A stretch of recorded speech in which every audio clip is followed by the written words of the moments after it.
আসসালামু আলাইকুম। প্রিয় দর্শক, একটা প্রশ্ন এই মুহূর্তে খুবই গুরুত্বপূর্ণ হয়ে দাঁড়িয়েছে। সেটা হলো, তারেক রহমান কি ভারতের আমন্ত্রণে ভারত সফরে যাবেন কি যাবেন না, এই প্রশ্নটা। এর মধ্যে অনেকে বলছেন এটা তো সুরাহা হয়ে গেছে, কারণ বাংলাদেশের পররাষ্ট্র মন্ত্রণালয় যে যে সমস্ত শর্তের কথা উল্লেখ করেছে, যেমন সাবেক প্রধানমন্ত্রী শেখ হাসিনাকে ফেরত পাঠানো, ওসমান হাদির সন্দেহভাজন যারা খুনি ছিল তাদেরকে ফেরত পাঠানো, এবং অন্যান্য যারা ভারতে আছে বাংলাদেশের বন্দী তাদেরকে ফেরত পাঠানো। ভারতের সঙ্গে আমাদের বন্দি প্রত্যর্পণ চুক্তি আছে, মানে আমরা উভয় দেশের বন্দীদেরকে আমরা কী প্রক্রিয়ায় ফেরত পাঠাতে পারি তা নিয়ে একটা চুক্তি বাংলাদেশের সঙ্গে ভারতের অলরেডি আছে।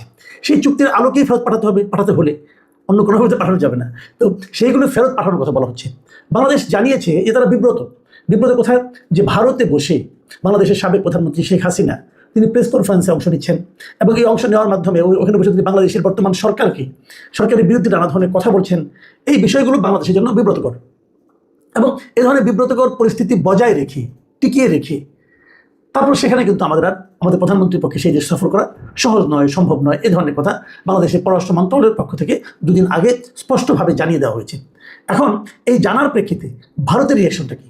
গতকালকে আমরা দেখেছি ভারতের একাধিক পত্রিকায় এই বিষয়টা নিয়ে লেখা হয়েছে, এবং তারা বলেছে যে বাংলাদেশের পক্ষ থেকে এমনভাবে নানা ধরনের শর্ত দেওয়া হয়েছে যা তাৎক্ষণিকভাবে মেনে নেওয়া ভারতের পক্ষে কার্যত অসম্ভব।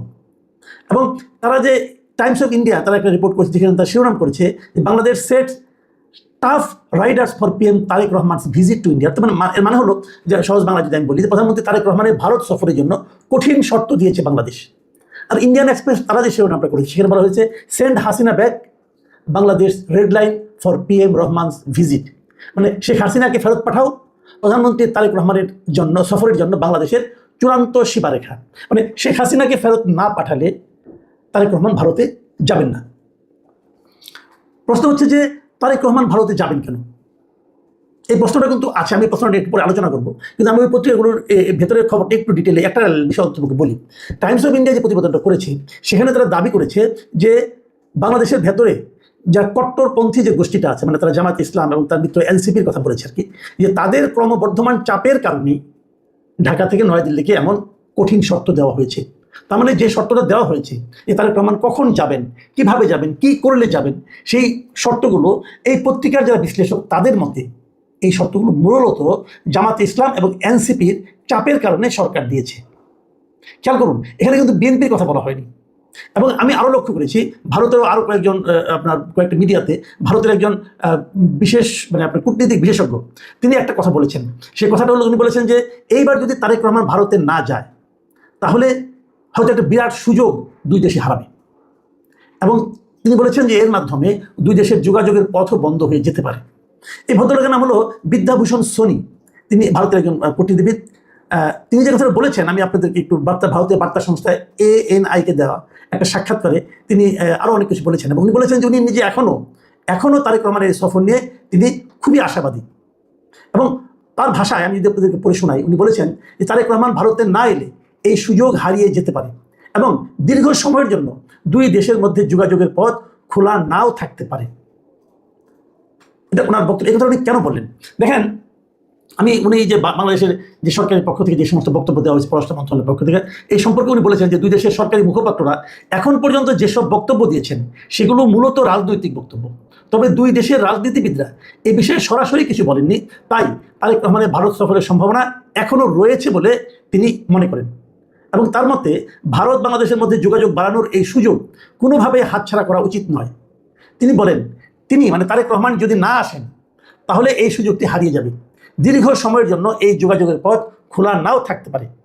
আমরা কেউ এই সুযোগ হারাতে চাই না, তাই আমি বেশ আশাবাদী।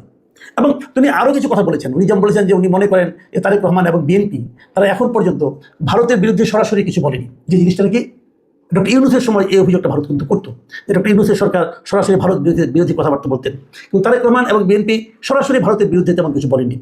এই বিষয়টাকে উনি খুব ইতিবাচকভাবে দেখেন। কিন্তু তারপরেও প্রশ্ন হচ্ছে এটা আসলে কতটুকু সম্ভব।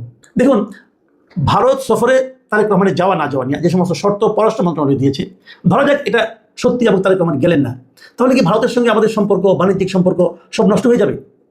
ভেবে দেখুন একটা, যখন একদিকে পররাষ্ট্র মন্ত্রণালয় এ ধরনের কথা বলছে, ঠিক এই একই সময়ে বাংলাদেশ থেকেই ভারতের কাছে কিন্তু অতিরিক্ত জ্বালানির জন্য এক ধরনের আবেদন করা হয়েছে যে আমাদের যে বাংলাদেশের যে জ্বালানি চাহিদা এটা মেটানোর জন্য ভারত যেন সহায়তা করে। একই সময় কিন্তু এবং এই বিষয়ে আজকে ভারতের পররাষ্ট্র মন্ত্রণালয়ের যে মুখপাত্র আছেন মিস্টার রণধীর জয়সওয়াল, তিনি ওনাদের সাপ্তাহিক যে নিয়মিত ব্রিফিংটা হয় সেই ব্রিফিংটা আজকে মঙ্গলবার হয়েছে এবং সেই মঙ্গলবার উনি এই প্রসঙ্গে বলেছেন যে বাংলাদেশের অতিরিক্ত জ্বালানি চাহিদা পূরণের আবেদন তারা খতিয়ে দেখছে। তবে আবেদনটা ভারতের কাছে বাংলাদেশের পক্ষ থেকে করা হয়েছে, কিন্তু কখন করা হয়েছে? যখন নাকি দুই দেশের শীর্ষ নেতা বসার যে সম্ভাবনা ভারতের পক্ষ থেকে তৈরি হয়েছে, সেটাকে আমাদের পররাষ্ট্র মন্ত্রণালয় এক ধরনের কঠিন শর্ত দিয়ে আটকে দিয়েছে। তাহলে এখন কি হবে? বাংলাদেশ কি যাবে নাকি যাবে না? অথবা আমি যদি আইনগতভাবে ধরি, বাংলাদেশকে যে দাবিটা করেছে শেখ হাসিনাকে ফেরত পাঠাতে হবে এবং শহীদ হাদির যে হাদির যারা সম্ভাব্য হত্যাকারী, যারা নাকি সন্দেহভাজন হত্যাকারী আছে, তাদেরকে ফেরত পাঠানোর যে দাবিটা বাংলাদেশের পক্ষ থেকে তোলা হয়েছে, সেটা কি ভারতের পক্ষে মিটিয়ে দেওয়া খুব সহজে সম্ভব? এইসব প্রশ্নও কিন্তু আছে। আমি একটা কথা বলি, আপনারা ভাবুন একটা জিনিস, সেটা হলো যে যদি এই জিনিসগুলো না মেটানো হয়, আপনার হাদির সন্দেহভাজন হত্যাকারী অথবা শেখ হাসিনা অথবা আওয়ামী লীগের যে সমস্ত নেতারা ভারতে গিয়েছে, পালিয়ে গেছে, যদি তাদেরকে ভারত ফেরত না পাঠায়, তাহলে আলোচনা যদি না হয়, তাহলে ভারতের সঙ্গে আমাদের যে অনেকগুলো বিষয় নিয়ে যে এক ধরনের জটিলতা আছে, এক ধরনের অমীমাংসিত বিষয় আছে, সেগুলোর কি হবে? যেমন ধরেন এই বছরের ডিসেম্বরে আমাদের সঙ্গে গঙ্গার পানি চুক্তি মেয়াদ শেষ হয়ে যাবে, তো আমরা কি তারা চুক্তিটা করবো না? অথবা সীমান্তে যে পুশ ইন পুশ ব্যাকের যে যন্ত্রণা একটা, এটা কি এভাবেই চলতে থাকবে? এটা কি কোনো সমাধান হবে না?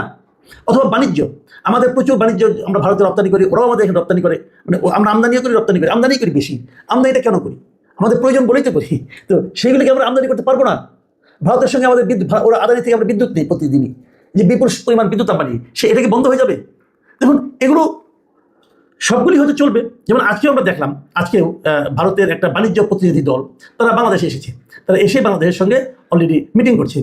এই দলটার নাম হলো আপনার confederation of Indian industry, CII।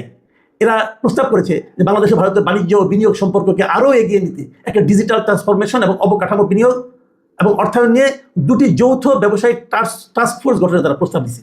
এটা তারা আজকে বাণিজ্য মন্ত্রী আমাদের যিনি আছেন খন্দকার আব্দুল মুক্তাদির, ওনার সঙ্গে দেখাও করেছেন, দেখা করে আলোচনা। তার একদিকে ও ধরনের বিরোধ চলছে, আরেকদিকে এ ধরনের বাণিজ্য আলোচনা চলছে। কাজে এগুলিকে হয়তো বলবেন যে দুই দেশের মধ্যে এভাবেই চলে, এটাই স্বাভাবিক ঘটনা। আমিও মনে করি এগুলি স্বাভাবিক। একদিকে দেন দরবার চলবে, আরেকদিকে মান অভিযান চলবে, আরেকদিকে কঠিন শর্ত দেওয়া হবে। তবে আমি পার্সোনালি মনে করি, আমার যেটা ধারণাটা আপনাদেরকে শেয়ার করে বক্তব্যটা শেষ করবো। আমার ধারণা তারেক রহমান হয়তো যাবেন ওই আপনার ব্রিক্স সম্মেলনের আগেই, যে নাকি সেপ্টেম্বরের 2nd উইকে হওয়ার কথা, ব্রিক্স সম্মেলনের আগেই তারেক রহমান হয়তো ভারত সফরে যাবেন। এবং আমি ব্যক্তিগতভাবে মনে করি এটা যাওয়া উচিত। এই যে ধরা আছে না, যে শেখ হাসিনাকে ফেরত দিতে হবে, যে আমি একটা বেসিক প্রশ্ন এখানে একটু করি, আপনি একটু বিবেচনা করে দেখেন। ভারতের সঙ্গে আমাদের চুক্তিটা কি আছে? বন্দি প্রত্যার্পণ চুক্তি। শেখ হাসিনা কি বন্দি? ভাবুন, বন্দি কারা? শরীফ ওসমান হাদির যারা নাকি অভিযুক্ত যারা আছেন, তারা কিন্তু বন্দি কেন? তাদেরকে ভারতের আইন শৃঙ্খলা বাহিনী তাদেরকে গ্রেপ্তার করেছে। কি কারণে গ্রেপ্তার করেছে? যে তারা অবৈধভাবে তাদের দেশে অনুপ্রবেশ করেছে, এই অপরাধে গ্রেপ্তার করেছে। তার মানে তারা ওই দেশে একটা অপরাধ করে ধরা পড়েছে। এখন তাকে ওই দেশে যে অপরাধ করেছে, এই অপরাধের বিচার ভারত করবে, তারপর তারা হয়তো আমাকে পাঠাবে। অথবা আমরা যদি তাদের চাই যে ওটাকে আমাকে ফেরত দেন, তাহলে তারা ফেরত দিবে অথবা দিবে। এটা একটা নিয়ম আছে, একটা ফরম্যাট আছে, দুই দেশের মধ্যে একটা চুক্তি আছে, চুক্তির মাধ্যমে যাবে। কিন্তু প্রশ্ন হলো, শেখ হাসিনাকে কি ওখানে বন্দী করা হয়েছে? শেখ হাসিনা কি ওখানে গ্রেপ্তার হয়েছেন? ভাবুন, একবার চিন্তা করে যখন 2024-এর সেই দিনটার কথা, 24-এর 5ই আগস্ট, বাংলাদেশ থেকে একটা প্লেনে করে কিন্তু উনি ওখানে গিয়েছেন। প্রথমে হেলিকপ্টারে করে এক জায়গায় গিয়েছেন, সেক্ষেত্রে একটা প্লেন উঠে ওখানে গিয়েছেন। কেন গিয়েছেন? ভারতে তাকে ওখানে তাকে গ্রহণ করেছেন? ভারতের যিনি নিরাপত্তা উপদেষ্টা অজিত দোভাল, খুব পাওয়ারফুল লোক, কিন্তু উনি ওনাকে শেখ হাসিনাকে ওখানে গ্রহণ করেছেন। তাহলে এখান থেকে ওখানে পাঠানো হলো কেন? উনি তো একে উড়ে যান, উনি তো পাঠানাই, উনি তো উড়ে যাননি, ওনাকে এই দেশ থেকে পাঠানো হয়েছে। কি যুক্তিতে? যে এখানে তার জীবনের নিরাপত্তা নাই, অতএব তাকে নিরাপত্তা দেওয়ার জন্য ভারতে পাঠানো হলো। তাহলে ওনাকে কি হিসাবে পাঠানো হয়েছে? তখনও তিনি পদত্যাগ করেন নাই, উনি তো এই হিসেবে ওখানে গিয়েছেন। তাহলে ওনাকে তারা বলছে আমরা তাকে অতিথির মর্যাদা রেখেছি। তো অতিথি তো সে, কারণ অতিথিকে আপনি বন্দী হিসেবে কীভাবে বিবেচনা করবেন? আপনি বলতে পারেন যে উনি যদি অতিথি হন, অতিথি হিসেবে থাকবেন, কথা বলতে পারবেন না, অথবা ওনার বক্তব্য প্রচার করতে পারবেন না, অথবা উনি আমাদের দেশ সম্পর্কে নেতিবাচক কোনো কথা বলতে পারবেন না, অথবা এমন কোনো কথা বলতে পারবেন না যে কোথায় আমাদের এখানে নানা ধরনের হেড স্পিচ যেটাকে আমরা বলি, মানুষের মধ্যে বিদ্বেষ ছড়িয়ে পড়ে, এটা করতে পারবেন না। সেটা একটা ব্যাপার বটে, এটা আমাদের আদালতের এরকম একটা রায় আছে, কিন্তু সেটা আমরা বলতেই পারি। কিন্তু প্রশ্নটা হলো, তাকে ফেরতটা পাঠাবেন কীভাবে? ভারত যদি বলে ওনাকে তো আমরা নিয়ে যাইনি, আপনারা পাঠিয়েছেন, তা আপনি নিয়ে যান, অথবা যেভাবে পাঠিয়েছেন সেভাবে ফেরত পাঠাবেন, আর একটু বিমানে করে ফেরত পাঠাবেন, এখানে তাকে বাংলাদেশের নিরাপত্তা উপদেষ্টা গ্রহণ করবেন। ঘটনাগুলো কি এভাবে ঘটবে? দেখুন, এখানে অনেক রকম আইনগত জটিলতা আছে। আমি জানি না পররাষ্ট্র মন্ত্রণালয় যে আবদারগুলি করেছেন, যে কথাগুলি বলেছেন, সেগুলো এই সমস্ত আইনগত বিষয়গুলো চিন্তা ভাবনা করেছেন কিনা। কিন্তু তারও যে বড় কথা আমার কাছে যেটা, যে শেখ হাসিনা এলেই কি আমার সমস্যার সমাধান হয়ে যাবে? শেখ হাসিনা এলেই কি গঙ্গা চুক্তি, শেখ হাসিনা এলেই কি সীমান্ত সমস্যা, শেখ হাসিনা এলেই কি বাণিজ্যের রমরম অবস্থা ফিরে আসবে? যদি এগুলি ফিরে না আসে, ক্ষতিটা বেশি হবে কার? সেটাও ভাবুন। কাজে এই আপনি হয়তো বলবেন যে না, ওদেরও ক্ষতি হবে, হ্যাঁ ওদেরও ক্ষতি হবে, আমাদেরও ক্ষতি হবে। কিন্তু আমরা কেন আমাদের ক্ষতিটা একটা গর্তমির কেউ মানে বাড়াতে থাকবো? আমি তো বুঝি না। আর আমি যে কথাটা বলে শেষ করবো, ভাবুন তো একটা কথা, যদি শেখ হাসিনা চলে আসে এখানে দেশে, উনি নিজে আসুন, প্রত্যর্পণই হোক আর প্রত্যাবর্তনই হোক, যেভাবেই হোক, দেশের কি শান্তি শৃঙ্খলা বেড়ে যাবে? এদেশে ওনার প্রচুর অনুগত, প্রচুর ভক্ত, প্রচুর সমর্থক আছে না? তারা তো কিছু না কিছু করার চেষ্টা করবে। যে অস্থিরতা তৈরি হবে, সেটা কি আমাদের সরকারের জন্য খুব আরামদায়ক পরিস্থিতি তৈরি হবে? সরকার বলবে আমরা এটা দমন করবো, আপনি দমন করেন, দমন করলেই এক এক জায়গায় এক একটা আনরেস্ট তৈরি হবে। তো আমি তো মনে করি যে ওনাকে আনার জন্য জোরাজুরি করার দরকারটাই তো নেই, থাকবে উনি এখানে। এরকম বহু লোক তো আছে, বিদেশে গেছে থাকছে, তারপর ওখানে একসময় মারা গেছে। অসুবিধা কি? ওনার তো বয়স হয়েছে, উনি ওনার তো জীবনের শেষ প্রান্তে এখন আছেন, থাক না। আল্লাহ আপনার লাভটা কি? আমি জানি না, আমি এগুলো বুঝি না, হয়তো আমাদের বুদ্ধি কম, কিন্তু আমি মনে করি যে এগুলো যেগুলো হচ্ছে না, এগুলো হচ্ছে রাজনীতি হচ্ছে, এবং এই রাজনীতিতে যারা করছেন তাদের লাভ হতে পারে, কিন্তু বৃহত্তর অর্থে আমাদের জনগণের কোনো লাভ হচ্ছে কিনা আমি জানি না। ভারতের হাইকমিশনার যিনি আমাদের এখানে আছেন, দীনেশ টিভি, উনি একটা কথা বলেছেন যে বাংলাদেশে যিনি আছেন তারেক রহমান, উনি একজন জনগণের নির্বাচিত নেতা। ভারতের নরেন্দ্র মোদীও ভারতের জনগণের নির্বাচিত নেতা। দুই দেশের জনগণের দুই নেতা যদি একসঙ্গে বসেন, অনেক সমস্যারই সমাধান হতে পারে। আমিও তাই মনে করি। আমাদেরকে বসতে হবে। আপনি গোয়ার্তমি করে, অভিমান করে, রাগ দেখে সমস্যার সমাধান করতে পারবেন না। সমস্যার সমাধান করার জন্য একমাত্র পদ্ধতি হচ্ছে আলোচনা করা, কথা বলা। আমার প্রত্যাশা থাকবে যে এমন কিছু না করা যেন সেই আলোচনার পথটা রুদ্ধ হয়ে যায়। প্রিয় দর্শক, এখন এই পর্যন্তই।